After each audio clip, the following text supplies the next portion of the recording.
Olá, bem-vindo ao canal Revisão de Biologia. Hoje nós vamos mergulhar fundo em um dos temas mais fascinantes e, sem dúvida, um dos mais cobrados em qualquer prova de biologia: as mutações gênicas.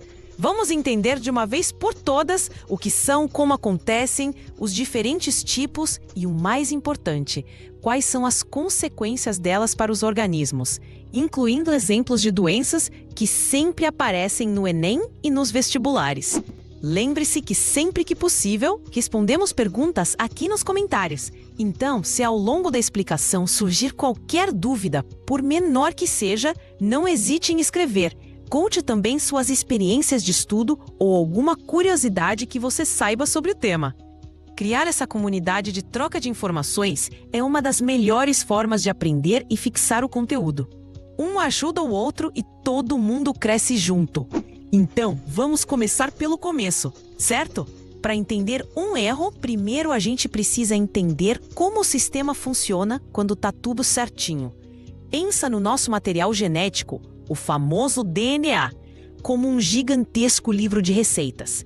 Um livro de receitas para construir e fazer funcionar um ser vivo inteiro.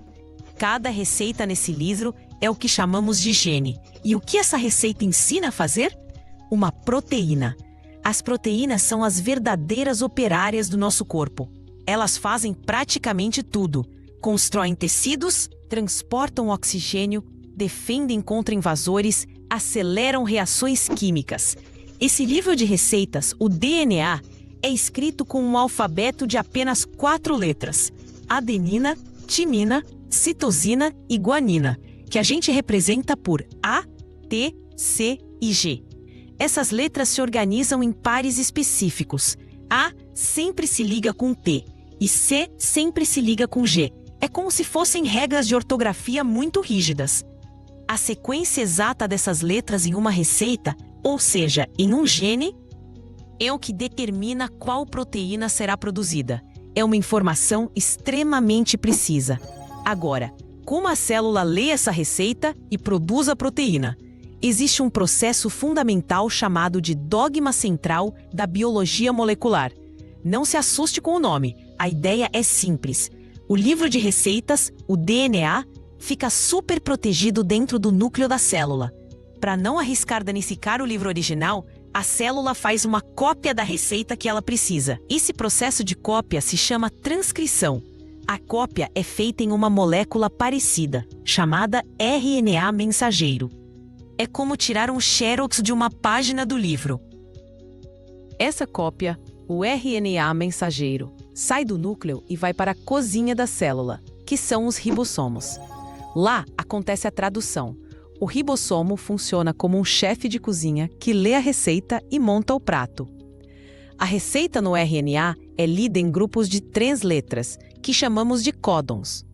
Cada códon, cada trio de letras, corresponde a um ingrediente específico, que no caso são os aminoácidos. Por exemplo, o códon AUG diz para o ribossomo: comece a montar a proteína aqui. Outros códons como UAA, UAG e UGA funcionam como um ponto final, dizendo: a receita acabou, pode parar. O ribossomo vai lendo a fita de RNA, códon por códon, e vai juntando os aminoácidos na ordem certa. No final, temos uma longa cadeia de aminoácidos que se dobra de uma forma específica para se tornar uma proteína funcional. Se a sequência de letras no DNA estiver correta, a proteína será produzida corretamente e fará seu trabalho direitinho. Beleza, entendido como funciona o processo normal? Ótimo, porque agora a gente vai ver o que acontece quando dá ruim. Uma mutação gênica nada mais é do que um erro de digitação nesse livro de receitas. É uma alteração permanente na sequência de letras, ou seja, de bases nitrogenadas do DNA. Essa alteração pode acontecer em um único par de bases ou em um pequeno segmento de um gene. E atenção aqui, porque isso é uma pegadinha clássica de prova. Mutação gênica é diferente de mutação cromossômica. A gênica é pontual, um erro na palavra. A cromossômica é um erro maior, afetando um pedaço grande do cromossomo ou até o cromossomo inteiro, como se um capítulo inteiro do livro fosse arrancado ou duplicado. Hoje, nosso foco é no detalhe, na mutação gênica. Mas como esses erros acontecem? Eles podem ter duas origens principais. A primeira são as mutações espontâneas. Elas acontecem por erros durante o processo de replicação do DNA. Toda vez que uma célula vai se dividir, ela precisa fazer uma cópia exata de todo o seu livro de receitas. A enzima responsável por isso, a DNA polimerase, é incrivelmente precisa, mas não é perfeita. De vez em quando, ela comete um erro, coloca uma letra errada no lugar da certa. A célula tem mecanismos de reparo para corrigir esses erros, mas às vezes, um ou outro passa batido. A segunda origem são as mutações induzidas. Elas são causadas por agentes externos, que chamamos de agentes mutagênicos. Esses agentes aumentam a frequência com que os erros acontecem. Eles podem ser físicos, como a radiação ultravioleta do Sol, os raios X e a radiação gama. A radiação UV, por exemplo, pode fazer com que duas timinas vizinhas na fita de DNA se liguem uma na outra, criando uma distorção que atrapalha a leitura. É por isso que a exposição excessiva ao sol, sem proteção, pode causar câncer de pele. Os agentes mutagênicos também podem ser químicos. Várias substâncias presentes no cigarro, agrotóxicos, corantes de alimentos e até em alguns remédios podem interagir com o DNA e modificar suas bases, causando mutações. Pensa, por exemplo, em uma mancha de café que borra uma letra no seu livro de receitas.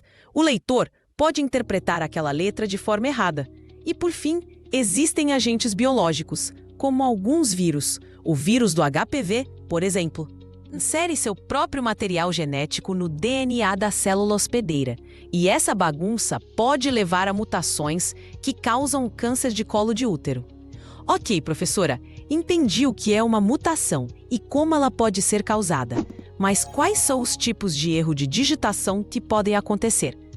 Basicamente, podemos classificar as mutações gênicas em 3 grandes tipos, e é fundamental que você saiba diferenciar cada um deles. O primeiro tipo é a mutação por substituição, também chamada de mutação de ponto. Como o nome sugere, é a troca de uma única letra por outra. Uma base nitrogenada é substituída por outra. Simples assim. Um C no lugar de um T, por exemplo.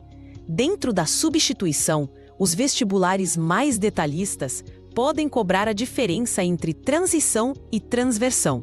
Não se assuste, as bases nitrogenadas são divididas em 2 grupos químicos, purinas, que são a adenina e a guanina, e pirimidinas, que são a citosina e a timina.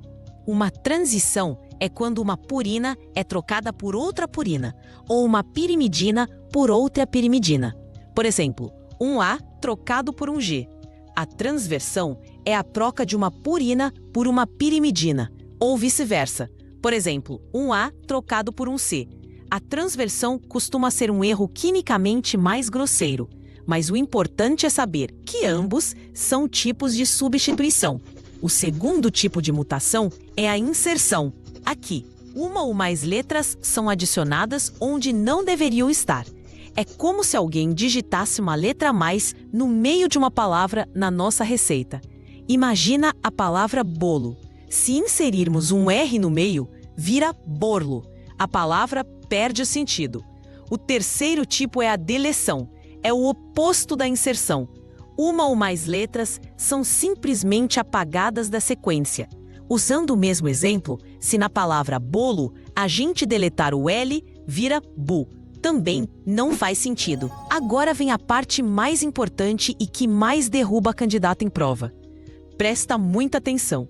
As mutações de inserção e deleção, quando não ocorrem em múltiplos de 3, causam um efeito catastrófico chamado de frame shift, ou mudança da matriz de leitura. Lembra que eu disse que a receita do RNA é lida em trios, os códons? Pensa na seguinte frase: o gato viu o rato. Se a gente ler em trios, fica o gato viu o rato. Agora vamos imaginar uma mutação de deleção. Vamos tirar a letra G da palavra gato. A frase inteira, a partir do erro, muda a forma como é lida. Ficaria assim: o ato viu o rato. A leitura em trio seria: o ato viu o rato. A partir daquele ponto, todos os códons foram alterados. A mensagem inteira foi bagunçada. O mesmo aconteceria com uma inserção. Se a gente colocasse um L a mais, o glato viu o rato, a leitura ficaria: o glato viu o rato. Bagunçou tudo de novo. Esse efeito de frame shift geralmente leva à produção de uma proteína completamente diferente da original e, na maioria das vezes, sem função nenhuma. É como se, por causa de um erro de digitação, a receita de bolo virasse uma receita de sopa de pneu. Não serve para nada.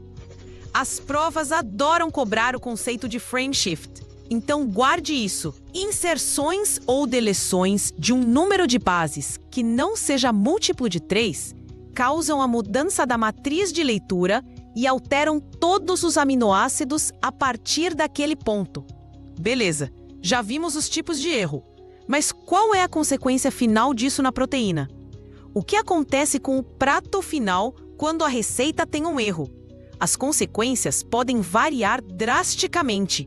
E é aqui que entram outros 3 conceitos que você precisa dominar. A primeira possibilidade é a mais tranquila de todas: uma mutação silenciosa. Isso acontece quando uma mutação de substituição troca uma letra, mas o novo códon que se forma acaba codificando para o mesmo aminoácido que o códon original. Ué, professora, como isso é possível? Simples. O nosso código genético é degenerado ou redundante. Isso significa que existem vários códons diferentes que podem especificar o mesmo aminoácido. É como se no dicionário da célula, as palavras CCU, CCC, CCA e CCG significassem a mesma coisa, o aminoácido prolina. Então, se uma mutação trocasse o códon CCU por CCC, o ribossomo leria a receita e colocaria o mesmo ingrediente, a prolina. No final, a proteína seria montada exatamente da mesma forma. O erro de digitação aconteceu no DNA, mas não teve nenhum efeito no produto final. É por isso que se chama silenciosa. O erro tá lá, mas não faz barulho. A segunda consequência é a mutação de sentido trocado ou missense. Nesse caso, a substituição de uma base resulta em um códon que codifica para um aminoácido diferente. A receita foi alterada e o chefe usou um ingrediente diferente. As consequências aqui podem variar. Se o novo aminoácido tiver propriedades químicas parecidas com o original, a gente chama de substituição conservativa. Por exemplo, trocar um aminoácido pequeno hidrofóbico por outro aminoácido também pequeno e hidrofóbico. A proteína pode sofrer uma pequena alteração. Talvez funcione um pouco menos, mas ainda consegue fazer seu trabalho. É como trocar sal refinado por sal grosso numa receita. O gosto muda um pouquinho, mas o prato continua salgado.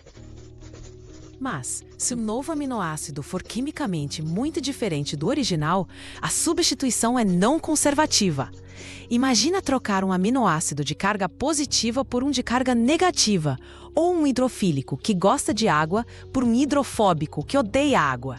Isso pode alterar drasticamente a forma como a proteína se dobra, sua estrutura tridimensional. E em biologia, a forma de uma proteína determina sua função.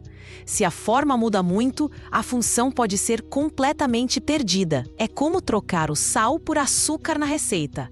O resultado é um desastre. E aqui temos o exemplo mais clássico de todos que você precisa saber de cor e salteado para o Enem: a anemia falciforme.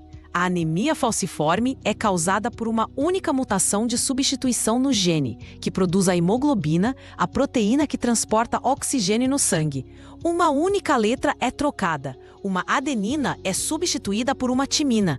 Isso faz com que no RNA mensageiro, o códon GAG vire GUG. Essa pequena mudança troca o aminoácido ácido glutâmico, que é hidrofílico, pelo aminoácido valina, que é hidrofóbico.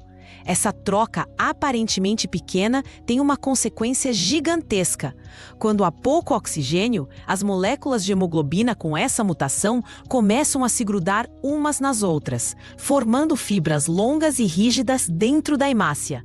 Essas fibras deformam a célula, que em vez de ter o formato de disco, assume uma forma de foice ou meia-lua. Essas hemácias em forma de foice são rígidas, não conseguem passar direito pelos vasos sanguíneos mais finos e acabam entupindo a circulação. Isso causa dor intensa, danos aos órgãos e anemia crônica, pois essas células anormais são destruídas mais rapidamente pelo corpo. Veja só, uma única letrinha trocada em bilhões de letras do nosso genoma causa uma doença tão grave. As provas amam esse exemplo porque ele conecta genética molecular, citologia e fisiologia humana. E tem um detalhe extra sobre a anemia falciforme que é ouro para questões de evolução. Pessoas que são heterozigotas para essa mutação, ou seja, que têm um alelo normal e um alelo para anemia falciforme, apresentam uma vantagem em regiões onde a malária é endêmica. O parasita da malária tem dificuldade em se desenvolver dentro das hemácias em forma de foice. Então, a mutação, que em homozigose é muito prejudicial, em heterozigose confere uma proteção. Isso é um exemplo clássico de seleção natural. A terceira e última consequência que vamos ver é a mutação sem sentido, ou nonsense. Esse é o tipo de erro que interrompe a produção da proteína no meio do caminho. Acontece quando a substituição de uma base cria, acidentalmente, um dos códons de parada, aqueles que significam fim da receita. Lembra deles? UAA, UAG ou UGA.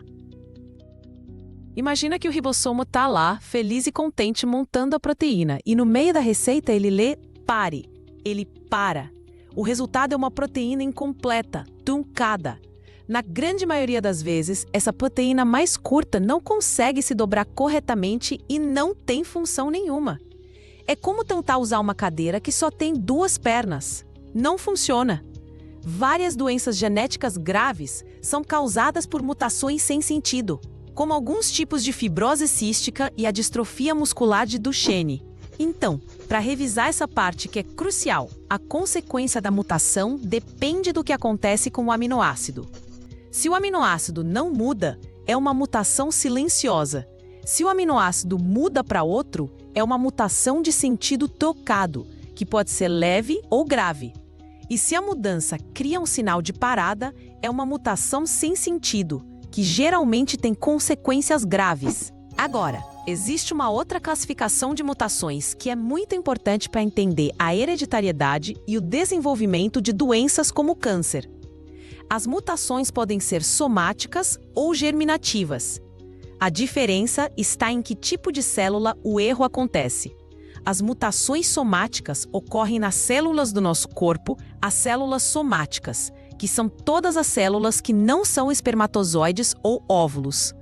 Se uma mutação acontece em uma célula da sua pele, por exemplo, todas as células que se originarem da divisão daquela célula da pele vão herdar a mutação. Mas essa mutação fica restrita a você. Você não vai passar essa mutação para os seus filhos. É um erro que acontece e morre com o indivíduo. As mutações somáticas que se acumulam ao longo da vida são a principal causa do câncer. O câncer é, em essência, uma doença genética causada pelo acúmulo de mutações em genes que controlam o ciclo celular, o crescimento e a divisão das células. A célula começa a se dividir de forma descontrolada, ignora os sinais de parada e forma um tumor. Por outro lado, temos as mutações germinativas. Essas são as que acontecem nas células que dão origem aos gametas, ou seja, nos espermatozoides e nos óvulos. Se uma mutação está presente em um gameta que participa da fecundação, o zigoto formado terá essa mutação. E como todas as células do novo indivíduo se originam daquele zigoto, todas as células do corpo dele, sem exceção, terão a mutação. É por isso que as mutações germinativas são hereditárias. Elas são passadas de uma geração para outra. Todas as doenças genéticas hereditárias, como a anemia falciforme, a fibrose cística e o daltonismo, são causadas por mutações germinativas que foram herdadas dos pais. Uma questão de prova pode te dar um heredograma, aquela árvore genealógica, e pedir para você inferir se a doença em questão é causada por uma mutação que afeta as células somáticas ou germinativas. Se a doença passa de pai para filho, pode apostar que a mutação é germinativa. É interessante pensar que nem toda mutação é ruim. Na verdade, as mutações são a matéria-prima da evolução. Elas são a fonte primária de toda a variabilidade genética que existe. A grande maioria das mutações que acontecem é neutra, não faz diferença, ou é prejudicial, sendo eliminada pela seleção natural. Mas, de vez em quando, muito raramente, acontece uma mutação que confere uma vantagem ao organismo no ambiente em que ele vive. Um exemplo clássico em humanos é a persistência da lactase. Originalmente, todos os mamíferos, incluindo os humanos, só produziam a enzima lactase, que digere o açúcar do leite, durante a infância. Depois do desmame, a produção da enzima parava. Há alguns milhares de anos, em populações que domesticaram o gado e passaram a consumir leite na vida adulta, surgiu uma mutação que mantinha o gene da lactase ativo. Para essas populações, ter a capacidade de digerir leite na vida adulta era uma vantagem nutricional enorme. Essas pessoas tinham mais chances de sobreviver e deixar mais descendentes, que também herdavam a mutação. Com o tempo, essa característica se espalhou por essas populações. Hoje, a tolerância à lactose na vida adulta é comum em descendentes de europeus e de alguns povos africanos pastores, mas é rara no resto do mundo. Isso é evolução em ação, impulsionada por uma mutação benéfica. Outro exemplo mais recente é uma mutação no gene CCR5. Pessoas que têm uma versão específica dessa mutação, chamada de CCR5-delta32, são naturalmente resistentes ao vírus HIV, o causador da AIDS. O vírus usa a proteína CCR5 como uma porta de entrada para invadir as células de defesa. A mutação impede a produção dessa proteína. Então, o vírus simplesmente não consegue entrar na célula. É uma porta trancada. É claro que a célula não fica parada esperando os erros acontecerem. Ela possui um arsenal de enzimas de reparo do DNA. Essas enzimas patrulham o genoma constantemente, procurando por erros, como bases trocadas ou distorções na hélice. Quando encontram um problema, elas cortam o pedaço defeituoso e o substituem pela sequência correta. É um sistema de revisão e correção ortográfica muito eficiente. A maioria dos erros que acontecem durante a replicação do DNA é corrigida por esses mecanismos. As mutações que persistem são aquelas que escapam dessa vigilância. Vamos pensar em um cenário prático para uma prova.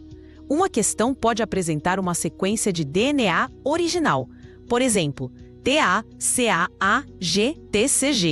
Em seguida, ela te mostra uma sequência mutante, TACATGTCG, e pergunta: que tipo de mutação ocorreu e qual a provável consequência? Primeiro, você compara as duas. Vê que na segunda posição, o A virou um T. Isso é uma substituição. Para saber a consequência, você precisaria transcrever as duas sequências para RNA mensageiro. A original, PACAAGTCG, viraria AUGUUCAGC. A mutante, TACATGTCG, viraria AUGUACAGC. O primeiro códon AUG é o mesmo. O segundo códon UUC na original virou UAC na mutante. O terceiro AGC é o mesmo. A questão, então, te daria uma tabela do código genético. Você olharia na tabela e veria que UUC codifica para o aminoácido fenilalanina. E o códon UAC codifica para a tirosina. Opa! Houve uma troca de aminoácidos. Portanto, a consequência é uma mutação de sentido trocado, ou missense. Esse é o tipo de raciocínio que você precisa desenvolver para resolver essas questões. Não é só decorar nomes, é entender o processo. Outro ponto que pode aparecer é a relação entre taxa de mutação e evolução. Organismos mais simples, como vírus e bactérias, costumam ter taxas de mutação mais altas e tempos de geração muito mais curtos. Isso significa que eles geram variabilidade gênica muito rápido. É por isso que o vírus da gripe muda todo ano, exigindo uma nova vacina. E é por isso que as bactérias desenvolvem resistência a antibióticos tão rapidamente. E uma mutação aleatória que confere resistência a um antibiótico surge e, na presença do remédio, todas as bactérias sem a mutação morrem, enquanto a resistente sobrevive e se multiplica, criando uma população inteira de bactérias resistentes. Em resumo, as mutações gênicas são alterações na sequência de DNA. Elas podem ser substituições, inserções ou deleções. As inserções e deleções podem causar a desastrosa mudança na matriz de leitura, o frame shift. As consequências para a proteína podem ser nulas, no caso das mutações silenciosas, podem alterar um aminoácido. Nas mutações de sentido trocado, como na anemia falciforme, ou podem interromper a produção da proteína nas mutações sem sentido. É fundamental também diferenciar as mutações somáticas, que afetam o indivíduo e podem levar ao câncer, das germinativas, que são hereditárias e causam as doenças genéticas. Por fim, não se esqueça que, apesar de frequentemente associadas a doenças, as mutações são a força motriz da evolução, a fonte de toda a diversidade biológica que vemos no nosso planeta. Sem mutação, não haveria evolução. A vida, como a conhecemos, simplesmente não existiria. É essa dualidade, esse papel de vilã e heroína ao mesmo tempo, que torna o estudo das mutações tão incrivelmente interessante e tão relevante para as provas.